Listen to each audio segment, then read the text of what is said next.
દશામ ડિજિટલમાં આપનું સ્વાગત છે। છેલ્લા ઘણા સમયથી આપણી ચેનલના વિડીયો બંધ હતા। ઘણા યુઝર્સની કમ્પ્લેન હતી કે કેમ વિડીયો નથી આવતા, તો થોડા બીજા કામમાં હોવાથી આપણી ચેનલ બંધ હતી। હવે ફરીવાર નવી યોજના અને નવા વિડીયો સાથે આપણે આવી ગયા છીએ। તો આજે આપણે વાત કરીશું ગુજરાત સરકારના ઈ સમાજ કલ્યાણ વિભાગની ડોક્ટર આંબેડકર આવાસ યોજના વિશે। તો આ યોજના માત્ર સફાઈ કામદારો અને તેના આશ્રિતોને ખુલ્લા પ્લોટ હોય તેવા લોકોને આ યોજનાનો લાભ મળવાપાત્ર છે। તેમાં 3 હપ્તે, પહેલો હપ્તો 60,000 નો, પછી 40,000 નો, પછી 20,000 નો, એમ કરીને ટોટલ 1,20,000 ની સહાય મળવાપાત્ર છે। આ યોજનામાં શરતો અને એના નિયમો વિશે વાત કરીએ તો આ યોજનાનો લાભ ફક્ત સફાઈ કામદારો અને તેના આશ્રિતોને જ મળવાપાત્ર છે। અરજદારની ઉંમર ઓછામાં ઓછી 21 વર્ષ હોવી જોઈએ।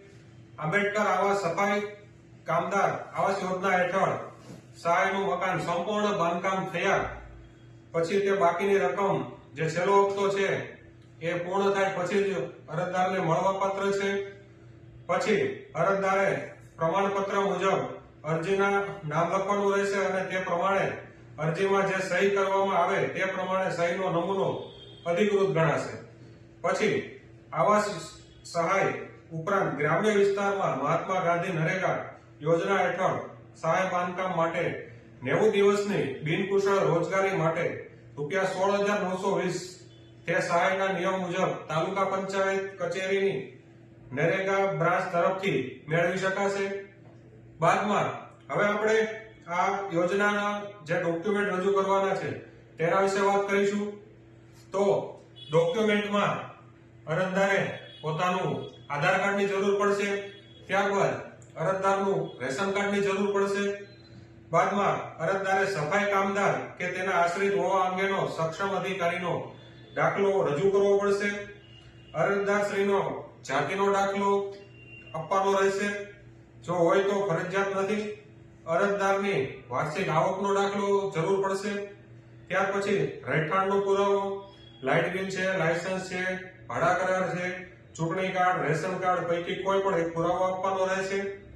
બાદમાં જમીન માલિકીનું અથવા કાચું મકાન ધરાવતા હોય તો તેનો આધાર જેવા દસ્તાવેજ, આંકણી, હકપત્રક, સનદ જે લાગુ પડતું હોય તે એમાં જોડવાનું રહેશે। ત્યારબાદ બેંકની પાસબુક અરજદારની રહેશે।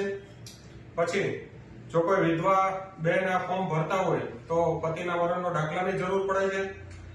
પછી જે જમીન ઉપર મકાન બાંધકામ કરવાનું છે તે જમીનના ક્ષેત્રફળ દર્શાવતી ચતુર્દિશાનો નકશો તલાટી કમ મંત્રીશ્રીની સહીવાળો જરૂર પડશે। બાદમાં અરજદારશ્રીનું ચૂંટણી કાર્ડની જરૂર પડે છે।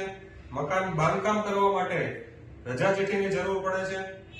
અગાઉ આ યોજનાનો લાભ લીધેલો છે નથી અથવા તો લીધેલો છે તો તેનું પ્રમાણપત્ર આપવાનું અને સોગંદનામું કરવાનું રહેશે। અન્ય જગ્યાએથી આવાસ માટે સહાય મળેલી નથી તે અંગેનું પણ પ્રમાણપત્ર રજૂ કરવાનું રહેશે। તો આ તમામ ડોક્યુમેન્ટ નું લિસ્ટ છે જે આ યોજના માટે જરૂર પડે છે।